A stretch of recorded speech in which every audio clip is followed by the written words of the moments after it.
À côté de moi, il y a Guillaume Meurice, Oui, c'est moi. qui va donner dès qu'il sera rentré dans le bureau d'ailleurs. Évidemment, Vous êtes- évidemment. bien sûr. Et je vais en attendant continuer à vous parler de maladies.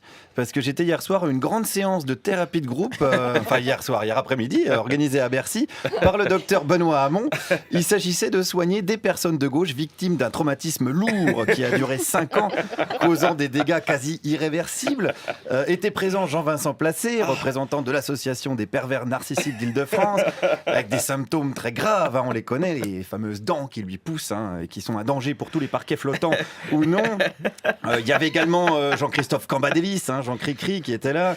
Il souffre, on le sait, le pauvre, de troubles de la perception. Il a énormément d'amis imaginaires. On s'en est rendu compte quand il les a comptés à la fin de la primaire. On pense à toi, on t'oublie pas. Et beaucoup de patients anonymes qui étaient venus pour calmer leur frustration. Beaucoup de patients qui n'ont pas pu rentrer également, générant davantage de frustration. Il y a plein de gens pas inscrits qui sont rentrés, il y a plein de VIP qui sont rentrés, et nous, on a 3 barrières derrière. Mais ça veut dire que c'est une rockstar, Benoît Hamon. Ça veut dire qu'il y a des gens qui font la queue devant. Moi, je m'en fous de la rockstar. Donc, ça veut dire, mais je suis très très déçu, d'où ma colère.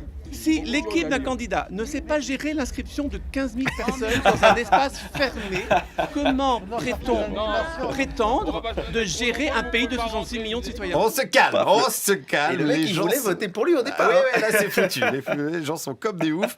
Le docteur Benoît Hamon n'a effectivement pas un CAP d'organisateur de tournée. Il est docteur, je le rappelle. Il soigne des gens de gauche avec des remèdes d'ailleurs forts, de la Jorécine, du Émile Zolax, du Hugo Vox à haute dose. Jamais on a eu besoin d'en arriver là par le passé. C'est vraiment une procédure d'urgence.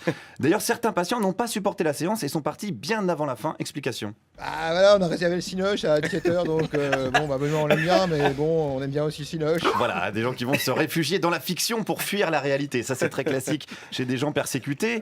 Alors, si on veut parler en termes de cinéma pour pas brusquer les choses, imaginons que Hamon soit élu. Bon, là, on est dans un film d'anticipation. Imaginons qu'il tienne ses promesses. Là, c'est plus de la science-fiction. Mais si Myriam El Khomri est élue également comme députée et qu'on lui demande de voter l'abrogation de sa propre loi, là, on est dans la comédie burlesque. Qu'est-ce qu'on en pense chez les patients? Moi, je suis quelqu'un de progressiste et Madame El Khomri, on améliorera les choses. El Khomri, vous avez dit El Khomri, excusez-moi. Non, vous avez dit El Connery, c'est pour ça.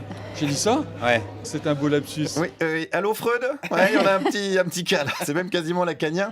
Voyons voir avec un autre patient, est-ce que celui-là est inquiet? Non, ça m'inquiète pas parce que de toute manière je soutiendrai la gauche. Donc il s'est rallié à Paillon, ça me fait plaisir. Voilà. D'être allié à qui? À Paillon. Paillon, ouais, évidemment, Vincent Paillon, bien sûr. Arnaud Montebourne, Sylvia Pinduitre.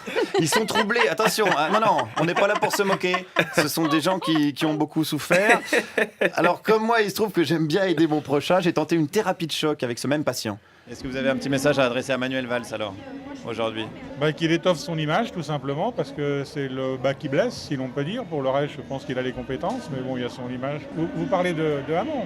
Non, de Valls. Ouais, c'est compliqué, c'est très compliqué, vraiment, quand on a subi un traumatisme aussi fort de s'en défaire. Alors là, on a affaire à des gens désespérés, je rappelle, ce sont des socialistes. C'est quand même des gens que le WWF avait placés sur la liste des espèces menacées d'extinction. C'est pas rien, ça laisse des traces. Tentons avec une autre dame, un petit mot pour Valls.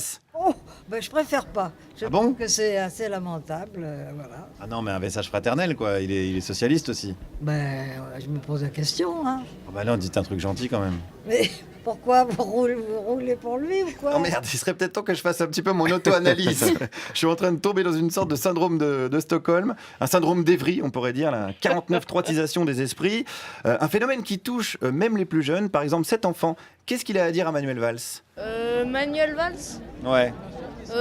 Que lui, il connaît les règles du jeu, qu'il va soutenir Benoît Hamon, alors que les autres de la primaire, beaucoup d'autres... Non, justement, il a dit que non. Ah. Ouais. Je trouve qu'il connaît pas bien les règles du jeu, alors. Voilà, le déni. Le déni, c'est classique. Manuel Valls n'aurait pas bien lu la charte des primaires. C'est une autre forme de psychose, le déni. Souvent, on ne veut pas voir l'abominable. Le cerveau invente une réalité. C'est la technique, d'ailleurs, qu'utilisent les filles qui couchent avec Alex Vizorek. Allez, résumons la séance et la campagne présidentielle avec une formule et un syndrome très contagieux. La gauche nous envoie des cacahuètes et la droite nous matraque. Et puis l'extrême droite nous tue. Voilà, une bonne synthèse de l'hystérie collective qui précède chaque élection présidentielle. Pendant ce temps-là, Macron continue sa séance d'hypnose collective. Le Pen se nourrit carrément des phobies pour écrire son programme. Et toujours pas d'alliance de la gauche, qui a donc choisi un moyen de guérison assez radical, le suicide. Merci Guillaume Meurice.